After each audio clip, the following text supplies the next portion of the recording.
Sa isang maliit na baryo na malapit sa kabundukan, tumira si Lorraine kasama ang kanyang lolo at lola mula pagkabata. Sa kanilang tahimik na tahanan, puno ng mga alaalang kinalakhan ni Lorraine. Mga kwentong binubulong ng kanyang lolo tuwing gabi at mga mainit na yakap mula sa lola tuwing umaga. Ang kanilang bahay ay gawa sa kahoy. May lumang bubong na yero at tanim ng iba't ibang bulaklak sa paligid. Sa kabila ng simpleng pamumuhay, nararamdaman ni Lorraine ang pagmamahal at kalinga na ibinibigay ng kanyang mga tagapag-alaga. "Lorraine, halika na! Kumain ka na ng almusal bago ka pumasok sa eskwela." Tawag ng kanyang lola na si Aling Rosa mula sa maliit nilang kusina. Maaga pa lamang pero amoy na sa buong bahay ang pritong tuyo at sinangag. "Opo, la!" Masiglang sagot ni Lorraine habang nag-aayos ng kanyang mga gamit. Isang batang mapagmahal at masayahin si Lorraine. Madalas siyang makikitang tumutulong sa mga gawaing bahay o naglalaro ng mga alagang manok sa bakuran. Nang makaupo na si Lorraine sa hapag, agad siyang tinabihan ng kanyang lolo na si Mang Berto. Sa edad na 70, malakas pa rin ang katawan ni Mang Berto, bagaman may mga puti na sa kanyang buhok at kulubot na ang kanyang balat. "Anak, kumain ka ng mabuti ha, para hindi ka magkasakit." Paalala ng kanyang lolo habang pinapasa ang mangkok ng sinangag sa kanya. Tumangos si Lorraine at ngumiti. "Opo, lo, masarap po ang luto ni lola, kaya laging ganado akong kumain." "Siyempre naman," sabat ni Aling Rosa habang nakangiti. "Dahil mahal na mahal ko kayong dalawa, kaya laging may pagmamahal ang luto ko." Habang kumakain, napadako ang usapan sa ina ni Lorraine, si Marisa, na nagtatrabaho bilang nurse sa Amerika. 1 taon lamang si Lorraine nang lumuwas ang ina para magtrabaho sa ibang bansa matapos pumanaw ang kanyang ama. "Tinawagan ka ba ulit ng nanay mo, Lorraine?" Tanong ni Mang Berto habang umunguya ng tuyo. "Oo, Polo, kahapon lang. Sabi ni Mama baka makauwi na siya sa susunod na taon." Sagot naman ni Lorraine na may halong pananabik at lungkot. Bagaman masaya siya sa piling ng kanyang lolo at lola, hindi maikakaila ang pananabik niyang makasama ang ina. Madalas silang mag-usap sa telepono pero iba pa rin ang presensya nito. "Ang bilis ng panahon," wika ni Aling Rosa habang pinupunasan ang mga kamay. "Hindi ko na malayan, ang laki mo na. Siguradong matutuwa ang mama mo pag-uwi niya. Makikita niya kung gaano ka nakagaling sa eskwela." Ngumiti si Lorraine. "Sana nga po, la. Gusto ko pong ipakita sa kanya lahat ng mga medal ko at mga nagawa ko sa school." "Sigurado, proud na proud siya sa'yo," sabi ni Mang Berto habang hinahaplos ang buhok ng apo. Madalas na maging paksa ng kanilang usapan ang ina ni Lorraine. Sa kabila ng distansya, ramdam ni Lorraine ang pagmamahal ng kanyang ina. Naging malalim ang koneksyon nilang mag-ina sa kabila ng mga taon na magkalayo sila. Sa tuwing tatawag si Marisa, laging puno ng kwento si Lorraine tungkol sa kanyang mga karanasan sa eskwela at sa mga alagang hayop na katuwa ang alagaan ng kanyang lolo at lola. "Mag-iingat ka sa pagpasok ha," paalala ni Aling Rosa bago pumasok si Lorraine sa eskwela. "At laging magdasal." "Opo, la, lagi naman po," sagot ni Lorraine habang ipinapasok sa bag ang baon niyang tinapay. Habang naglalakad papunta sa eskwela, pinagmasdan ni Lorraine ang kabundukan sa malayo. Isang tahimik na baryo ang kinagisnan niya, puno ng mga simpleng tao pero masaya ang kanilang pamumuhay. Alam niyang isang araw, muling mabubuo ang kanilang pamilya kapag nakauwi na ang kanyang ina mula sa Amerika.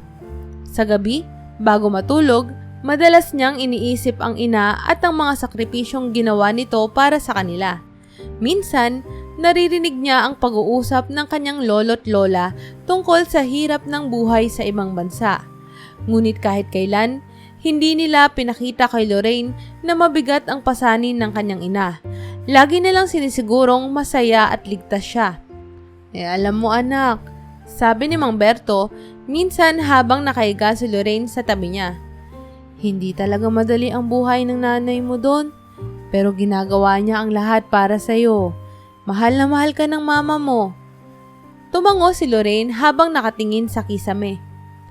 Alam ko po, Lo, kaya gusto ko pong mag-aral ng mabuti para hindi na po siya mahirapan balang araw. Ang simpleng buhay ni Lorraine ay puno ng pagmamahal at pag-aaruga ng kanyang mga lolo at lola. Sa kabila ng mga hamon ng kanilang pamilya, nananatili ang kanilang pagmamahalan at pagkakaisa. Bagay na hinuhubog ang batang si Lorraine sa pagiging mabuting tao. Isang batang may mabigat na pangarap para sa kanyang pamilya. Ngunit masayang namumuhay sa kasalukuyan. Ang araw-araw na pamumuhay nila ay puno ng kwento at tawanan. Si Lorraine ang kanilang munting liwanag sa gitna ng mga pagsubok. At sa kanyang puso, ramdam niyang darating ang araw na muling mabubuo ang kanilang pamilya.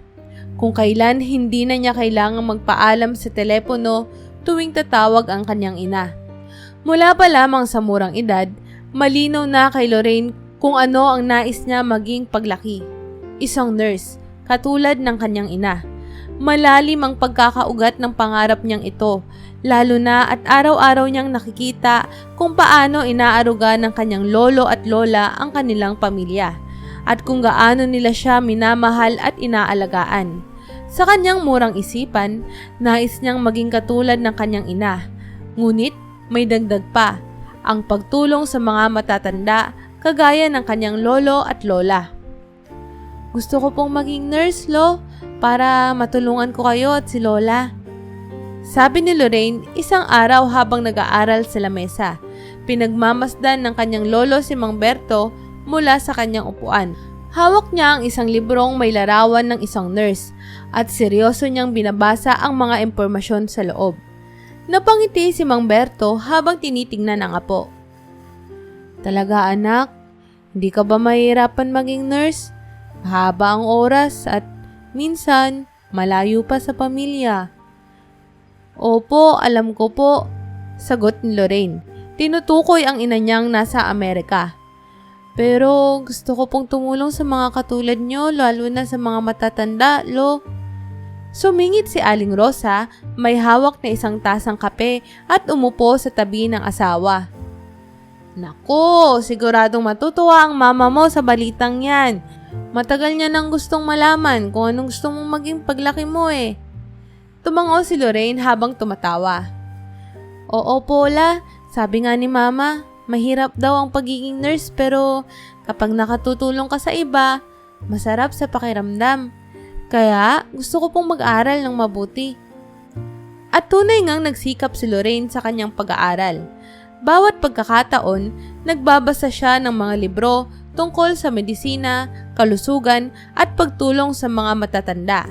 Kahit sa murang edad, natutunan na niyang maglaan ng oras para magbasa at mag-aral, hindi lamang para makakuha ng mataas na marka, kundi para mas mapalawak pa ang kanyang kaalaman. Minsan ba hindi ka nahihirapan na po? Tanong ni Aling Rosa isang gabi nang makita niyang nagbabasa pa rin si Lorraine sa ilalim ng maliit na ilaw sa sala. Bata ka pa, dapat naglalaro ka rin paminsan-minsan. Ngumiti si Lorraine habang isinasara ang librong pinabasa. Hindi naman po, La. Masaya po akong nagbabasa. Gusto ko po kasing malaman ang lahat tungkol sa pag-aalaga ng mga tao, lalo na sa matatanda. Para po pag may sakit kayo ni Lolo, alam ko po kung ano yung gagawin. Napatango si Aling Rosa. Hinaplos ang buhok ng apo. Napakabait mo talagang bata. Sana tuloy-tuloy lang ang sipag mo sa pag-aaral ha. Malay mo, balang araw, ikaw naman ang tutulong sa iba, katulad ng mama mo. Sa eskwelahan, napansin na rin ng mga guro ang dedikasyon ni Lorraine sa kanyang mga aralin. Hindi lang siyang masipag sa mga takdang aralin at proyekto, kundi lagi rin siyang aktibo sa mga talakayan sa klase. Palagi siyang nagtatanong, nag-uusisa at nagpapakita ng interes sa mga aralin, lalo na sa science at health subjects. Ma'am, Paano po nakakatulong ang mga nurse sa mga pasyente na matatanda? Tanong ni Lorraine sa isang talakayan tungkol sa kalusugan. Napangiti ang guro, si Ma'am Villa, na may lalim ng pagmamalasakit sa mga estudyante. Lorraine, iba-iba. Madalas, ang mga nurse, sila yung nagbibigay ng tamang gamot at pag-aalaga. Sila rin yung nagpapasigla sa mga pasyente para gumaling agad. Mahalaga na mahaba ang pasensya at may malasakit ka, lalo na kapag nagtatrabaho ka sa matatanda. Tahimik na inisip ni Lorraine ang mga sinabi ng guro at alam niyang mas lalo pang nagiging malinaw ang kanyang pangarap. Gusto ko pong maging katulad ng mama ko. Sagot niya ng may ngiti. Gusto ko pong tumulong sa mga matatanda para gumaling sila, kagaya nila lolo at lola. Dahil sa kanyang dedikasyon, mas lalo siyang pinahahalagahan ng kanyang mga guro at mga kaklase. Hindi lamang siya isang masipag na mag-aaral, kundi isa ring mabuting kaibigan na laging handang tumulong sa iba. Madalas, pinapahiram niya ang kanyang mga libro sa mga kaklase at tinutulungan ang mga ito sa mga aralin na kanilang hindi naiintindihan. Salamat Lorraine, ang galing mo magpaliwanag. Sabi ng isa niyang kaklase, isang araw matapos tulungan ni Lorraine sa isang takdang aralin tungkol sa biology. Walang anuman, sagot ni Lorraine. Kapag naging nurse na ako, marami pa akong matutulungan. At sa kanyang puso, alam niya ang kanyang pangarap ay hindi lamang para sa kanyang sarili, kundi para rin sa mga mahal niya sa buhay, lalo na sa kanyang lolo at lola na nag-aalaga sa kanya mula pa nung siya ay bata pa. Pagpasok ng high school, napansin ni Lorraine na hindi na kasing dali ng dati ang mga aralin. Ang mga simpleng pagsusulit at takdang aralin noong elementarya ay napalitan ng mas mahihirap na proyekto, mas maraming asignatura at mas mahahabang oras ng pag-aaral. Mas naging komplikado ang mga diskusyon, lalo na sa mga asignatura gaya ng mathematics at science, at minsan nararamdaman niyang nahihirapan siyang makasabay. La, parang hirap po ako sa mga lessons namin ngayon. Sabi ni Lorraine isang gabi habang nag-aaral sa kanilang sala. Hawak niya ang isang makapal na libro na tungkol sa biology. Ito ang paborito niyang asignatura. Ngunit kahit dito ay nararamdaman niya ang bigat ng mga bagong konsepto. Lumapit si Mang Berto at umupo sa tabi niya. Apo, hindi masama ang mahirapan. Natural lang yan, lalo na at mas tumataas ang antas sa pag-aaral mo. Siyang tunay, Lorraine, dagdag ni Aling Rosa habang nagtitimpla ng tsaa para sa apo. Ang mahalaga, hindi ka sumusuko. Nandito kami ni lolo mo para suportahan ka. Tumango si Lorraine, bagaman may konting kaba pa rin sa kanyang puso. Opo la, hindi po ako susuko. Tulad ng inaasahan, hindi nag-iisa si Lorraine sa laban na iyon. Sa kabila ng distansya, palagi siyang tinutulungan ng kanyang ina na si Marisa. Minsan, kahit sa gabi, tumatawag si Marisa mula sa Amerika upang magbigay ng gabay sa kanyang anak. Ma, hirap na hirap po ako sa biology namin. Sobrang dami ng kailangang tandaan. Reklamo ni Lorraine isang gabi sa tawag nila ng kanyang ina. Nasa harap siya ng mesa at ang mga libro at notes ay nakakalat sa paligid. Halatang pagod na pagod siya mula sa buong araw na pag-aaral. Mula sa kabilang linya, narinig ni Lorraine ang malambing na boses ng kanyang ina. Anak, natural lang yan. High school na kasi, mas madami ka nang aaralin. Pero, lagi mong tandaan, hindi ka nag-iisa. Nandito ako para tulungan ka. Sabihin mo sa akin, anong topic ba yung nahihirapan ka? Sa tulong ng kanyang ina, dahan-dahang nababalikan ni Lorraine ang mga aralin. Pinapaliwanag ni Marisa ang mga konsepto sa pinakamadaling paraan at nagbabahagi ng mga tips na nakukuha niya noong siya rin ay nag-aaral para maging nurse. Pagdating sa biology, tandaan mo na hindi lang ito tungkol sa pagsasaulo ng mga terms, kundi ang pag-intindi kung paano gumagana ang katawan ng tao. Sabi ni Marisa. At kapag naintindihan mo yung sistema, mas madali mo nang maiintindihan yung bawat parts. Salamat, Ma. Tugon ni Lorraine na may ngiti sa labi. Mas naiintindihan ko na po ngayon. Sa tulong din ng kanyang lolo at lola, natutunan ni Lorraine na i-manage ang kanyang oras. Kung dati ay madaling mag-relax pagkatapos ng klase, ngayon ay mas matinding disiplina. May mga araw na halos hindi na siya naglalaro o lumalabas kasama ang mga kaibigan para lang makapag-review ng maayos. Lola, pwede ko po bang basahin ang mga medical books mo? Tanong ni Lorraine isang araw nang makita niya ang lumang koleksyon ng mga libro sa lumang aparador. Ibinigay ito ng ina ni Marisa sa kanila bago pumanaw at naglalaman ng mga librong patungkol sa kalusugan at pangangalaga sa mga pasyente. Oo naman apo, sagot ni Aling Rosa habang binubuksan ang aparador. Pero luma na yan ha, baka kailangan mong magdagdag ng mas bagong impormasyon mula sa mga binabasa mo sa school. Masaya si Lorraine sa natuklasan niyang mga libro.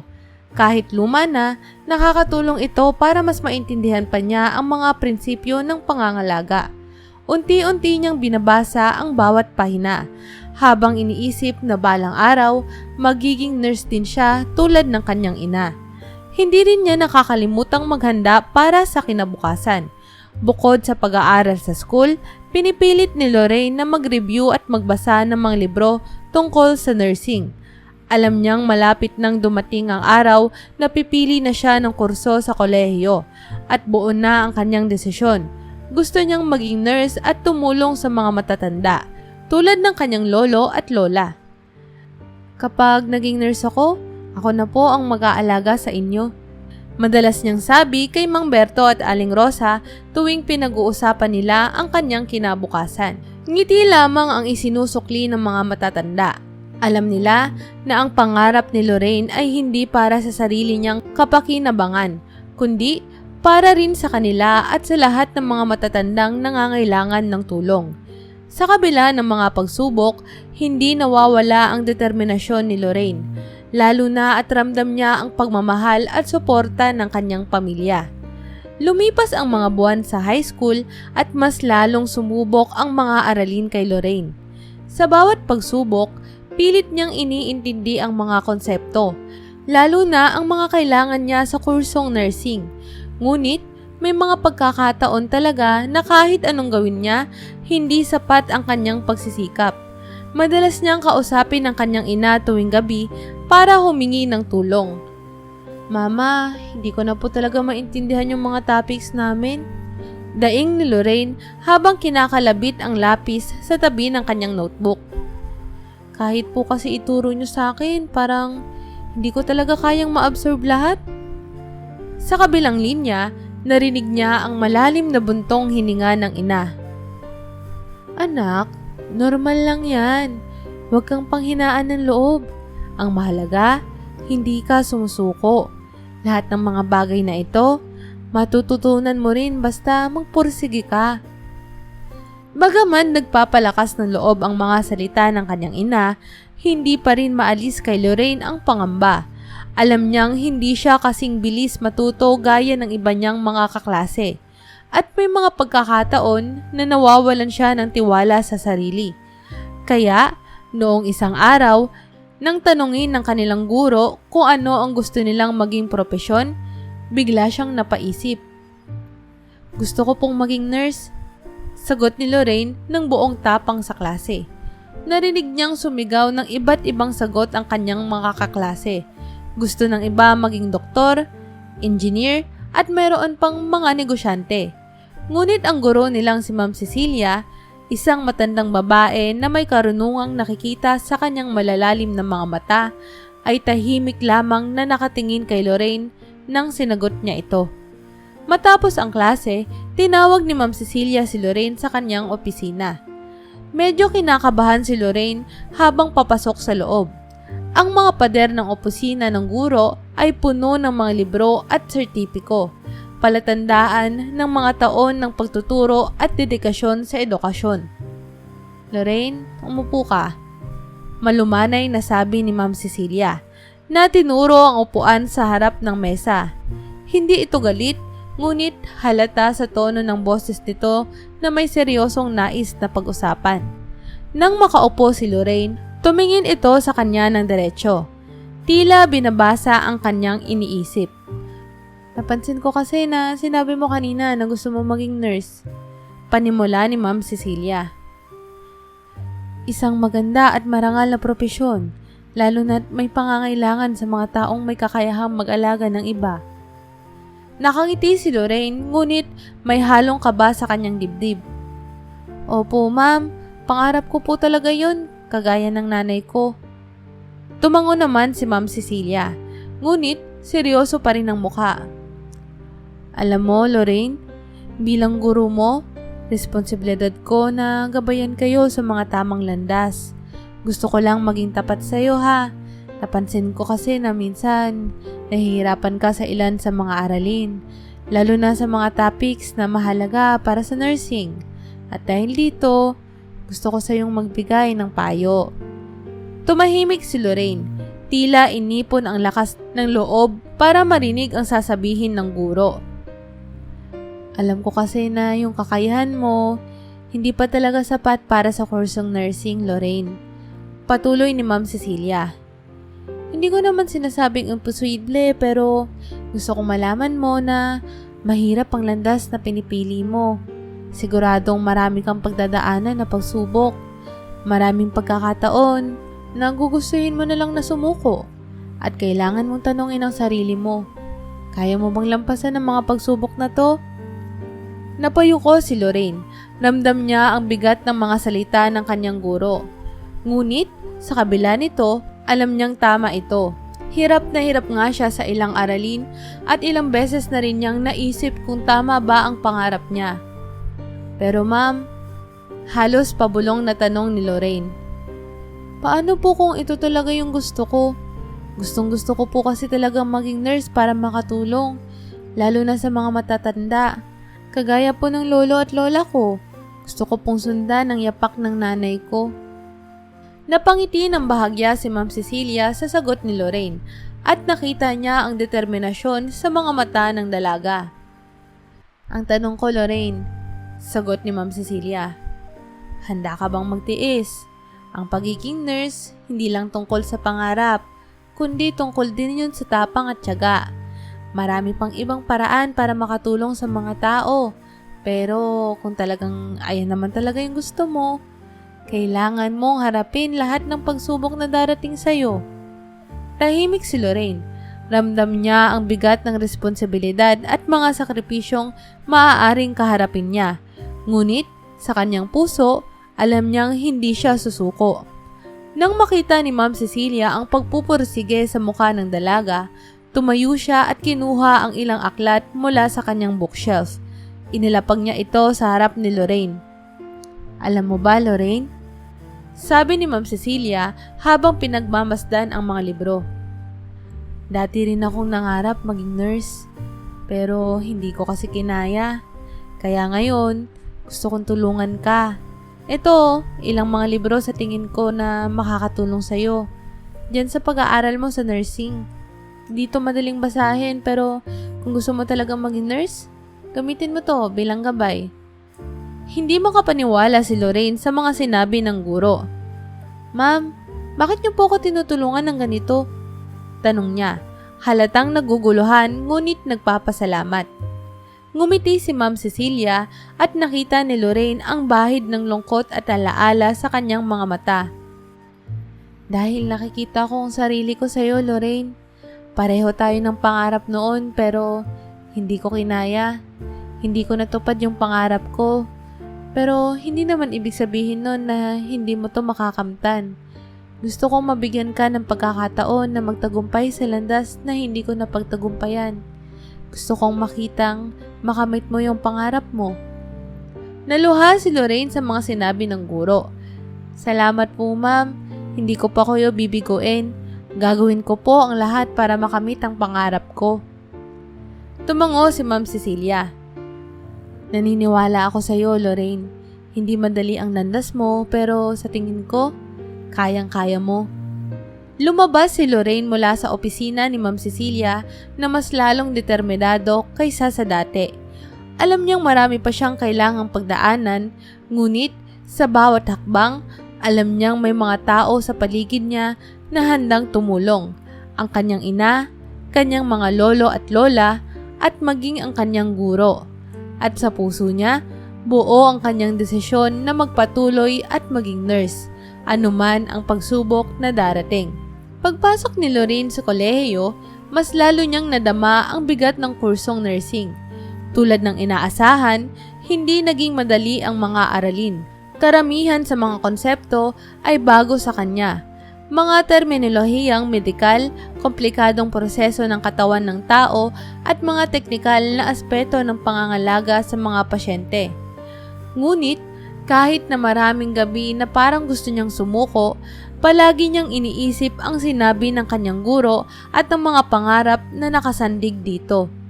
Kada matatapos ang klase, hindi na siya nag-aaksaya ng oras. Agad siyang pupunta sa silid-aklatan o magbubukas ng kanyang mga libro sa dormitoryo upang mag-review. Alam niyang hindi siya kasing bilis matuto gaya ng ibang estudyante. Ngunit sinasabi niya sa sarili, kung hindi ko to kaya sa talino, kakayanin ko sa sipag. Isang gabi, habang abala siya sa pagbabasa ng makapal na libro tungkol sa human anatomy, biglang nagring ang telepono. Nakita niyang si Mama ang tumatawag mula Amerika. "Anak, kamusta ka na? Puyat ka na naman ba?" Agad na tanong ni Marisa nang sagutin ni Lorraine ang tawag. "Opo, May. Puyat na naman," sagot ni Lorraine. Ngunit may halong tawa. "Pero okay lang po. Tututo naman ako kahit papano eh. Ang hirap lang po talaga kasi." Ramdam ni Marisa ang pagod sa boses ng anak. Kaya hindi niya maiwasang mag-alala. "Baka naman masyado ka na nagpapakadalubhasa, anak ha. Huwag mo kalimutan magpahinga. Alam ko na mahirap ang nursing, pero kailangan mo din namang alagaan yung sarili mo." Ngumiti si Lorraine kahit hindi siya nakikita ng kanyang ina. "Opo ma, alam ko yon. Pero gusto ko po talagang matuto eh.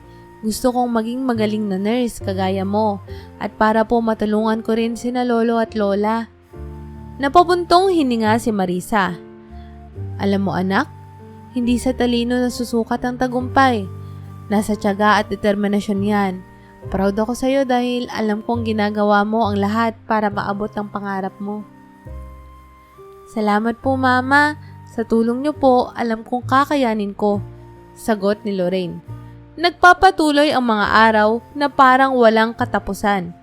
Araw-araw, pinipilit ni Lorraine na unawain ang mga araling hirap na hirap siyang matutunan. Sa bawat pagsusulit, minsan pumapasa, minsan bumabagsak. Ngunit, kahit paminsan ay tila napakabagal ng kanyang progreso, palagi niyang iniisip ang pangarap niyang maging isang nurse. Kasama rito ang suporta ng kanyang ina, na araw-araw ay tumutulong sa kanya na mag-review at magpaliwanag ng mga konseptong hindi niya naiintindihan. Minsan, natutulog si Lorraine nang hawak pa ang isang bukas na libro. Pinagmamasdan siya ni Aling Rosa na minsan ay tumatawag mula sa probinsya. "Nakikita ko yung sipag ng apo ko," ani Aling Rosa kay Marisa sa isang tawag. "Hindi talaga nagbabago ang determinasyon niya. Alam ko may kalalabasan ng pagsisikap niya balang araw."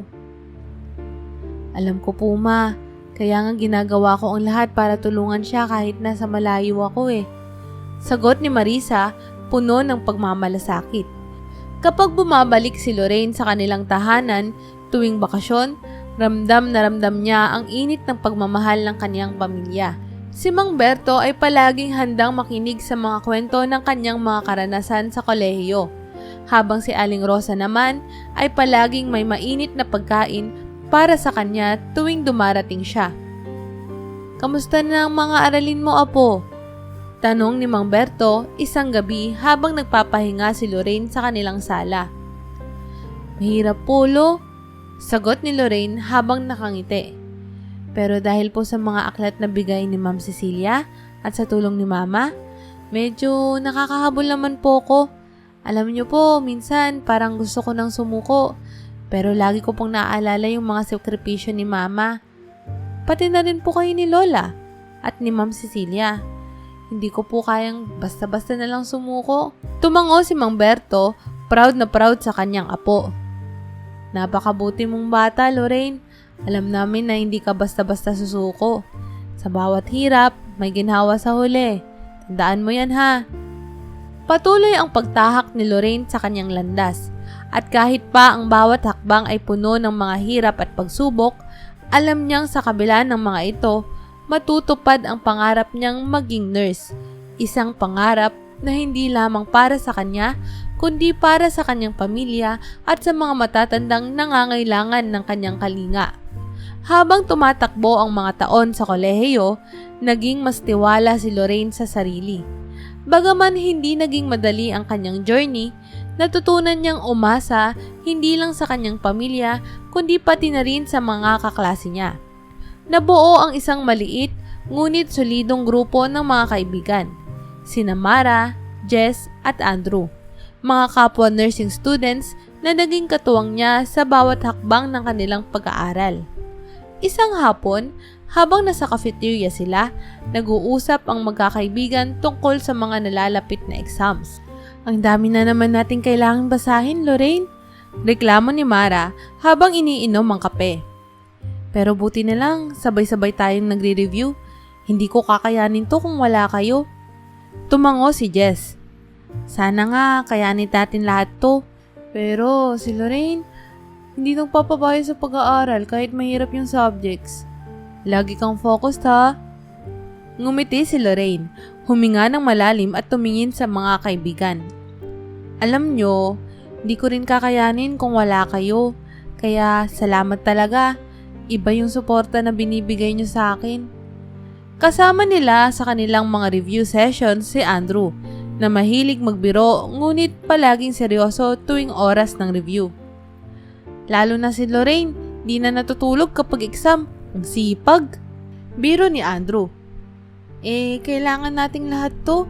Sagot ni Lorraine habang tumatawa. Pare-pareho tayong gustong pumasa eh.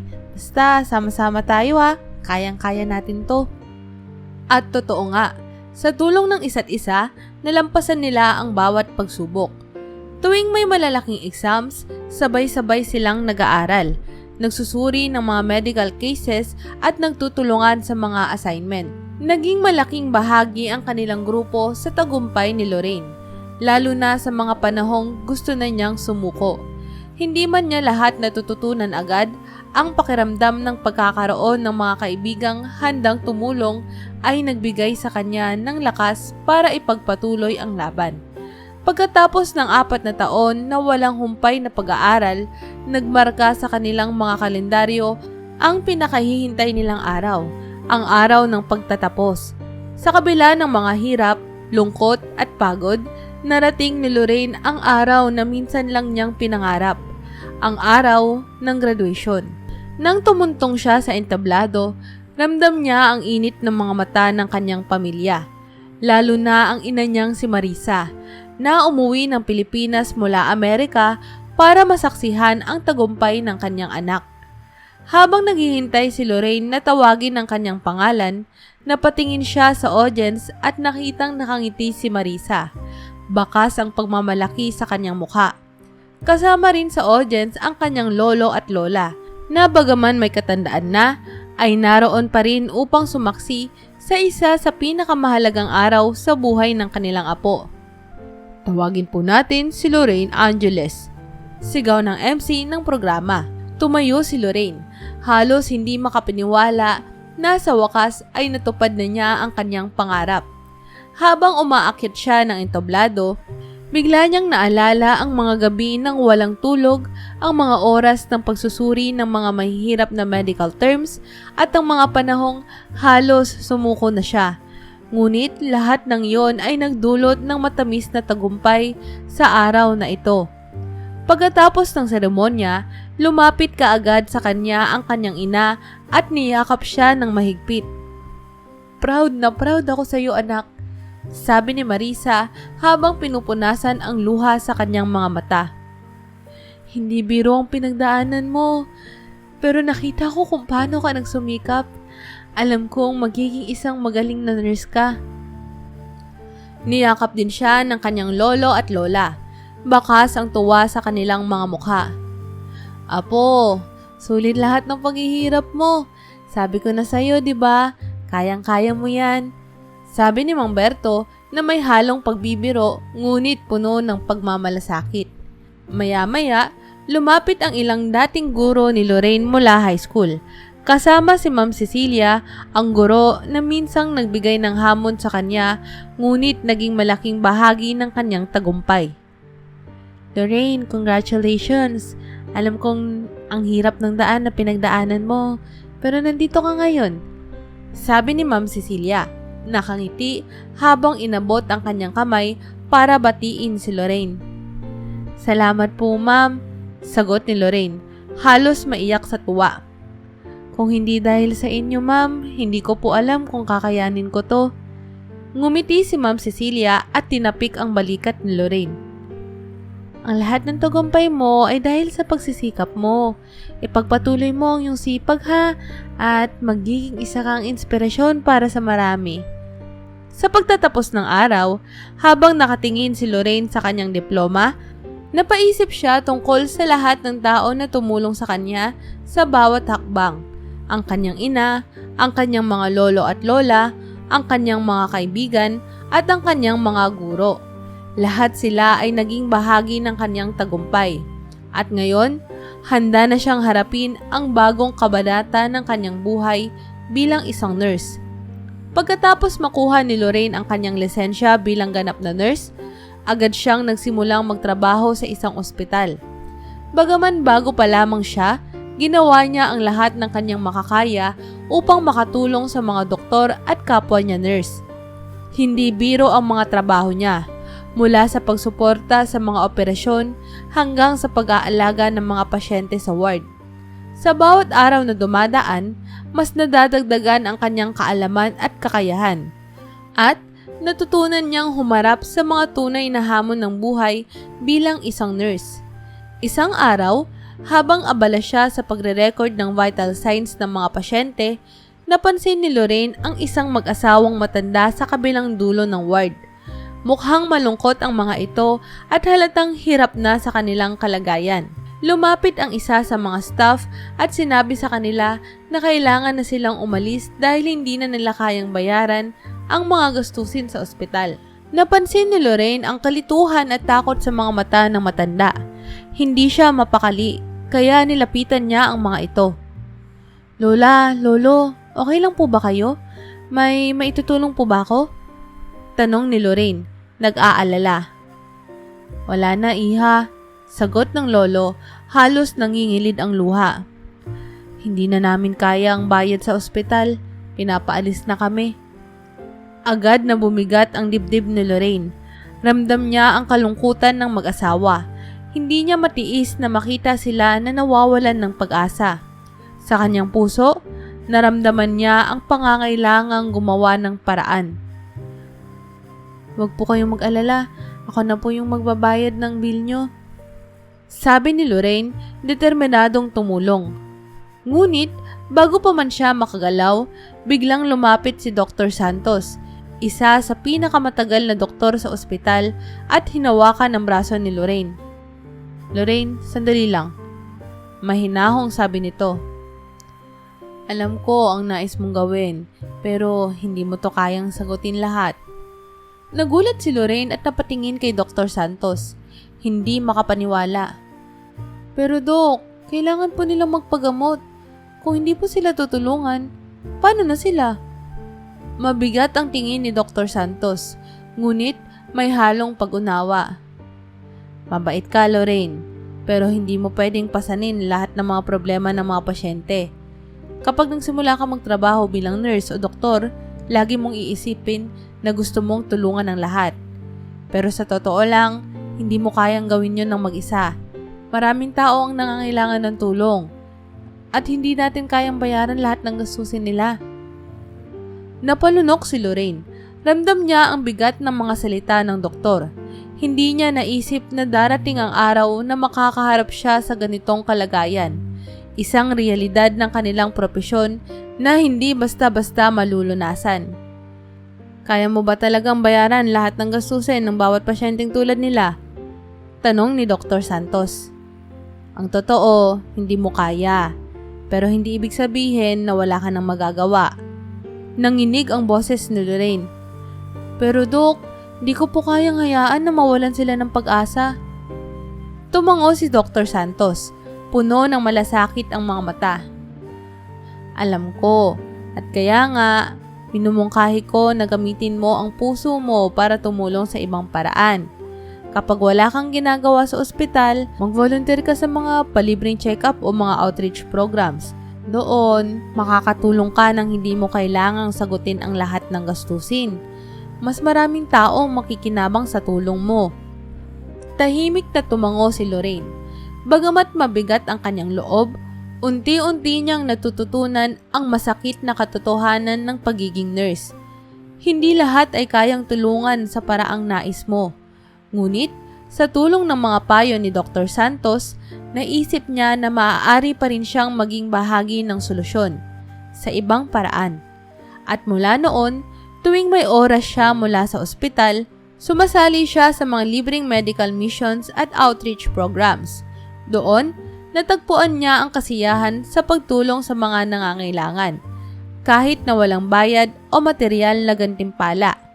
Alam niyang sa maliit na paraan, marami pa rin siyang natutulungan, at iyon ang nagpapatuloy sa kanyang lakas upang ipagpatuloy ang kanyang propesyon bilang isang nurse.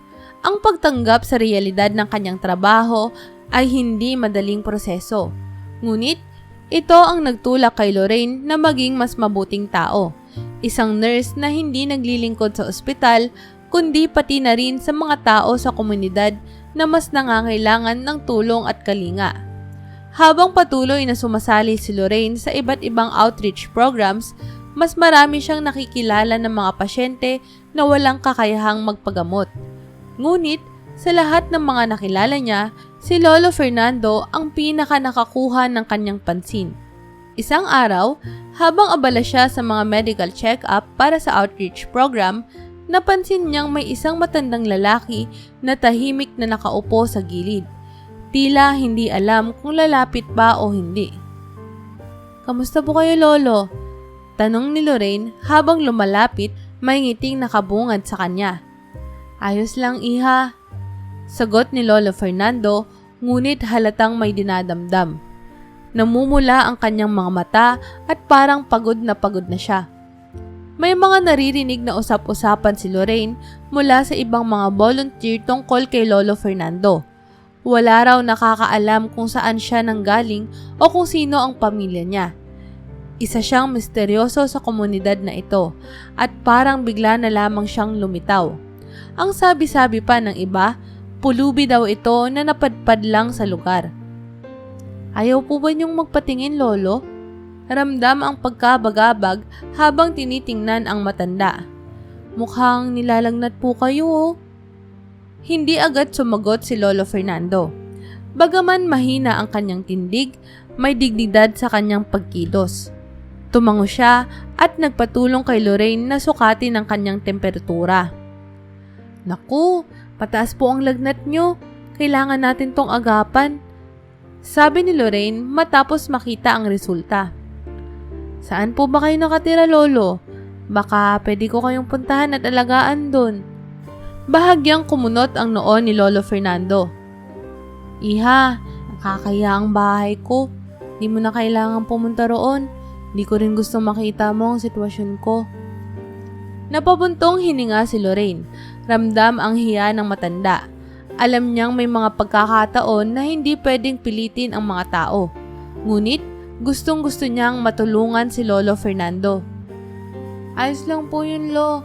Gusto ko lang po sana na siguraduhin maayos kayo. Pero kung ayaw niyo po talaga magpasama, rerespetuhin ko po yan. Tumango si Lolo Fernando pero halata ang bigat ng kanyang nararamdaman. Huwag ka nang mag-alala sa akin, iha. Sanay na ako sa ganito. Ngunit, hindi mapalagay si Lorraine. Hindi siya mapakali sa ideyang uuwi si Lolo Fernando nang hindi siya sigurado kung mabuti ang kalagayan nito.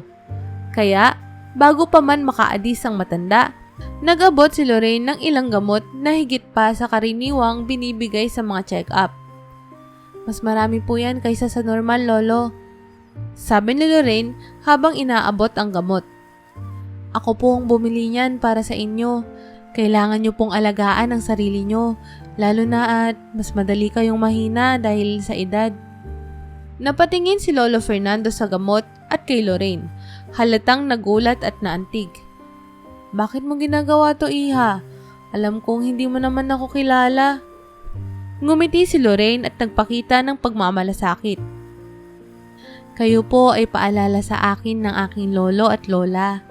Mahal na mahal ko po sila at hindi ko po maiwasang isipin na baka sila rin nangangailangan ng tulong tulad nyo. Kung may magagawa po ako para sa inyo, gagawin ko po yun ng walang pag-aalinlangan. Naramdaman ni Lolo Fernando ang kabutihan sa puso ni Lorraine at doon nagsimula ang kanilang malalim na pagkakaibigan. Sa bawat pagkakataon na may medical outreach o libreng check-up, palagi niyang inaabangan si Lolo Fernando. Inaalagaan niya ito ng walang bayad. Palaging siguradong nakakatanggap ito ng tamang gamot at atensyon. At sa bawat araw na lumilipas, mas lalo niyang nakikita ang halaga ng kanyang trabaho, hindi lang sa profesional na aspeto, kundi sa personal na koneksyon na nabubuo sa pagitan niya at ng mga tao tulad ni Lolo Fernando. Sa simpleng pag-aaruga, nahanap ni Lorraine ang tunay na kahulugan ng pagiging nurse. Hindi lamang sa pagbibigay lunas, kundi sa pagbibigay ng malasakit at pag-unawa sa bawat isa. Isang araw, muling dumating si Lolo Fernando sa outreach program ni Lorraine na may mataas na lagnat. Gaya ng dati, inalok ni Lorraine na samahan siya pauwi. Ngunit, muling tinanggihan ng matanda. Huwag na, Iha, kaya ko pa naman. Sabi ni Lolo Fernando, may pilit ng ngiti sa labi. Ngunit, hindi mapakali si Lorraine. Nang makaalis na si Lolo Fernando, hindi niya maiwasang mag-alala kaya patago niyang sinundan ang matanda. Dahan-dahan siyang naglakad sa likod nito hanggang makita niyang patungo ito sa isang malaking gate. Nagulat si Lorraine nang biglang pumasok si Lolo Fernando sa loob ng malaking gate. Tila ba may kaalaman sa lugar. Anong ginagawa ni Lolo dito? Bulong ni Lorraine sa sarili. Hihinto na sana siya, ngunit napansin niyang walang bantay ang gate. Kaya, nagpatuloy siya sa pagsunod. Habang naglalakad, nakaramdam siya ng kaba. Lalo na at nakita niyang papasok na si Lolo Fernando sa isang napakalaking bahay. Isang mansyon na tila mula sa isang nobela. Hindi napigilan ni Lorraine ang sarili at tinawag ang matanda. Lolo Fernando! Nagulat si Lolo Fernando at napalingon kay Lorraine na mabilis na lumapit. Lolo, baka po naliligaw kayo. Sabi ni Lorraine halatang aligaga. Baka po ang may-ari ng bahay na to ay magalit kung pumasok kayo. Ngunit, napabuntong hininga si Lolo Fernando. Tila wala nang maitatago pa. Lorraine? Sabi niya, mabagal ang bawat salita. Ako ang may-ari ng bahay na to. Napatigil si Lorraine, tila hindi makapaniwala sa narinig. Po? Kayo po ang may-ari nito? Tanong niya, gulat na gulat. Oo, Iha. Pasok ka. Wala namang ibang tao rito kundi ako at ang katulong ko. Paanyaya ng matanda habang inaabot ang malaking pintuan ng mansyon. Nag-aalangan man, sumunod si Lorraine papasok. Pagpasok niya sa loob, nanlaki ang kanyang mga mata sa ganda ng bahay. Mataas ang kisame, malalawak ang mga pader na may mga antigong dekorasyon at bawat sulok ng mansyon ay nagpapakita ng yaman at kasaysayan. Ang dating simpleng Lolo Fernando na kanyang inaalagaan ay isang bilyonaryo pala. Habang nakaupo sila sa malambot na sofa, nagsimula nang magsalaysay si Lolo Fernando. Iha, matagal na akong nag-iisa dito. Ang pamilya namin ay may negosyo sa pagproproseso ng mga pabango. Maraming taon na ang negosyo namin sa iba't ibang bahagi ng mundo. Ngunit may nangyari eh. Napuno ng kalungkutan ang boses ni Lolo Fernando habang nagpatuloy siya. Nag-crash ang eroplano ng aking anak kasama ang manugang at ang mga apo ko. Lahat sila kinuha ng aksidenteng yun. Ako na lang ang natirang buhay sa pamilya. Napatigil si Lorraine, hindi makapaniwala sa trahedya ng buhay ni Lolo Fernando. Lolo, nakikiramay po ako. Kaya mula noon, sinisante ko na ang karamihan sa mga empleyado ko. Hindi ko na kailangan ng marami.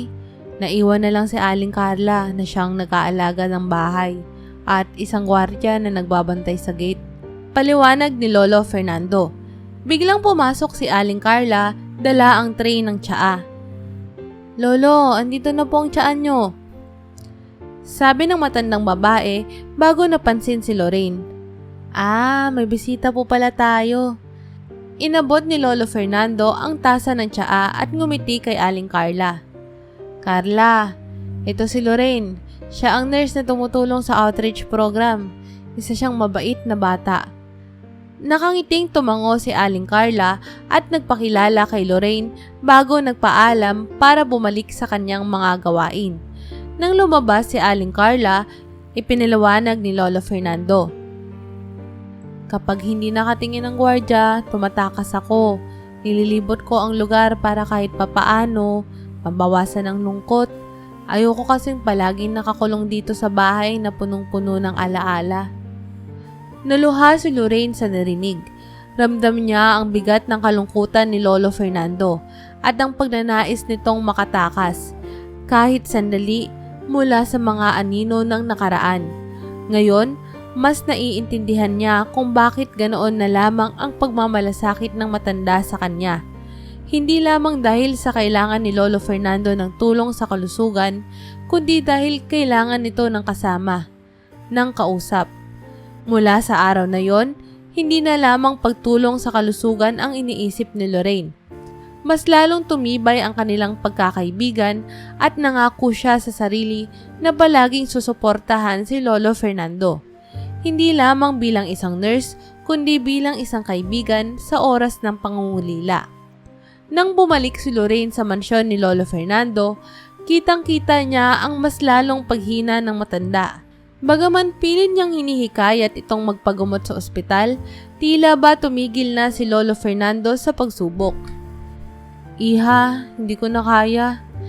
Malungkot ngunit kalmadong sabi ni Fernando habang nakahiga sa kama. Pagod na ako. Gusto ko na ring makita ang pamilya ko. Nangingilid ang luha ni Lorraine, pero alam niyang hindi na niya kayang kumbinsihin pa ang matanda. Hinawakan niya ang kamay nito at naluha sa bigat ng kanyang puso. Habang nakahiga, inimbitahan ni Fernando si Lorraine na umupo sa tabi niya. Alam mo, Lorraine, nagsimula si Lolo Fernando. Isa kang mabait na bata. Marami ka pang matutulungan sa buhay mo.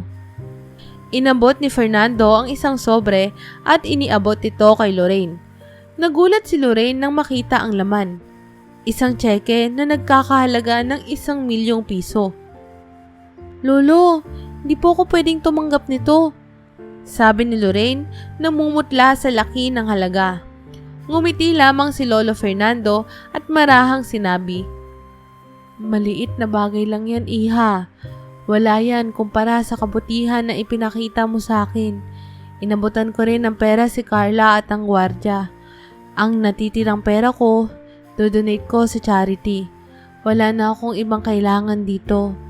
Gusto ko lang siguraduhin na ang mga mahal ko ay napasaya ko sa maliit kong paraan. Nang makita ni Lorraine ang determinasyon ni Lolo Fernando, wala na siyang nagawa kundi tanggapin ang tseke bilang tanda ng huling alay ng pagmamahal ng matanda. Ngunit sa loob-loob niya, ang mga aral at kabaitan ni Lolo Fernando ay mas mahalaga kaysa anumang kayamanan. Lorraine, huminga ng malalim si Lolo Fernando. Matapos ang araw na ito, huwag ka nang bumalik. Alam ko na ang ibig sabihin mo. Napaiyak si Lorraine sa sinabi ng matanda.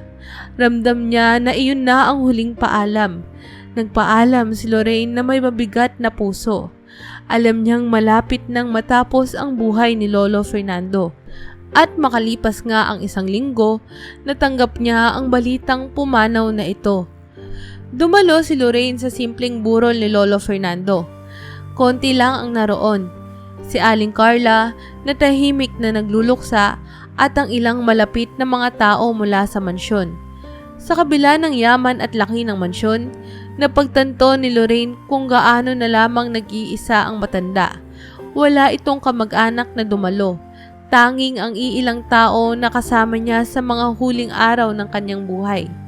Habang nakatayo si Lorraine sa tabi ng kabaong ni Lolo Fernando, nagbalik sa isip niya ang mga alaala, ang mga paglipot ng matanda, ang kanyang simpleng pamumuhay sa kabila ng yaman at ang matinding pangungulila nito sa kanyang pamilya. Ngayon, mas nauunawaan niya kung bakit hinayaan na ni Lolo Fernando na matapos ang lahat.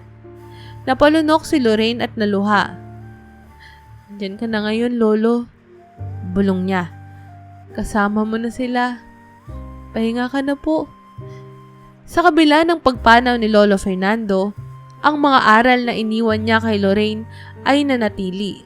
Hindi tungkol sa yaman o estado, kundi ang kahalagahan ng malasakit, pagmamahal at pakikiramay sa mga taong nangangailangan ng kasama at kalinga.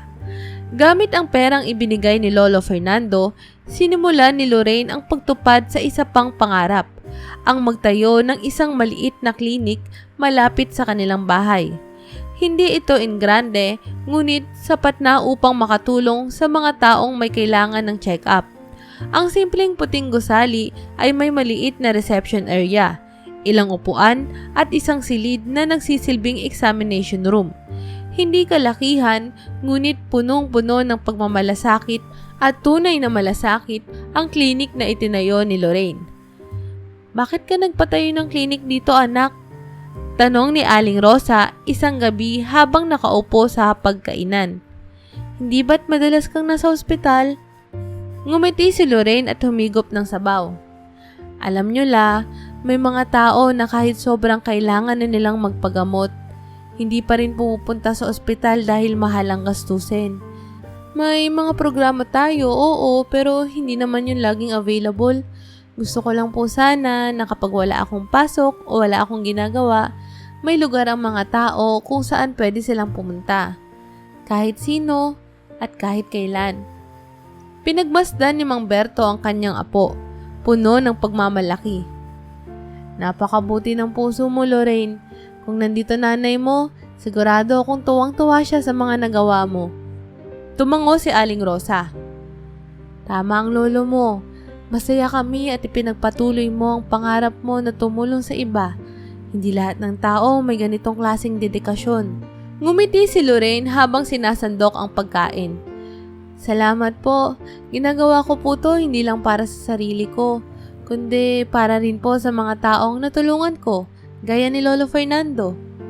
Sa tuwing may oras si Lorraine mula sa kanyang trabaho sa ospital, lagi siyang bumabalik sa maliit niyang klinik.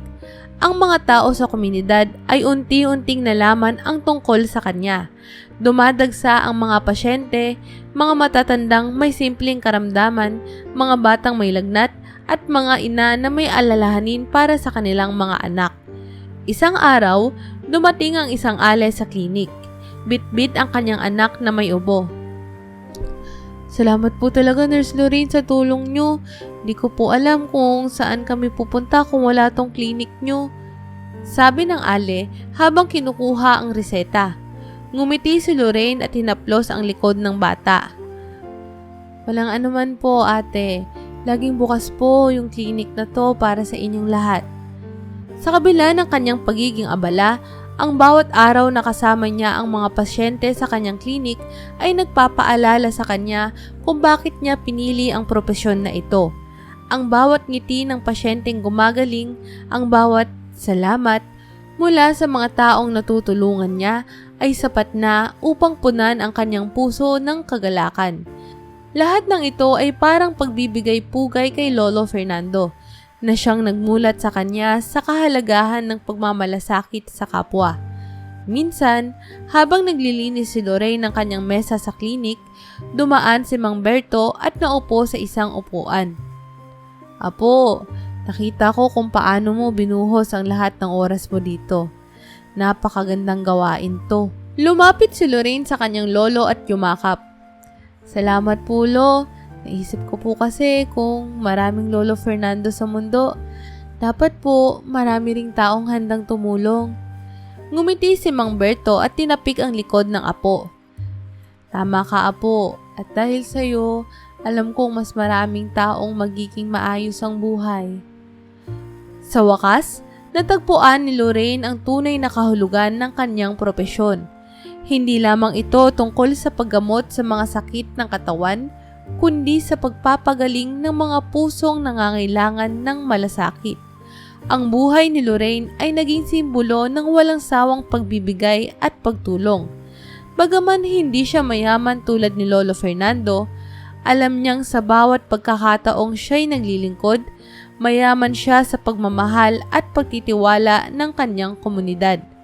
Ang kanyang klinik ay hindi lamang isang lugar ng paggamot, kundi isang tahanan para sa mga nangangailangan ng tulong at kalinga.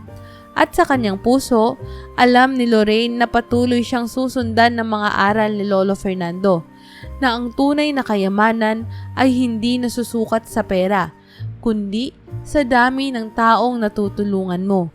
Natutunan ni Lorraine ang aral na ang tunay na kayamanan ay hindi nasusukat sa dami ng pera o ari-arian, kundi sa malasakit at pagmamahal na ibinabahagi mo sa iba. Sa bawat kabutihang ginagawa mo, hindi lamang kalusugan ng katawan ang iyong binibigyan ng lunas, kundi pati ang mga pusong nangangailangan ng kalinga. Ang pagtulong sa kapwa ay nagiiwan ng marka na mas mahalaga at mas tumatagal kaysa anumang material na yaman. Isang yaman ng puso na walang katumbas. Ang aral na ito na natutunan ng dalaga ay sumasalamin sa kahalagahan ng pagkakaroon ng malasakit sa kapwa at kung paano na ang pagbibigay ng sarili ay nagdadala ng mas malalim na kasiyahan at kahulugan sa buhay.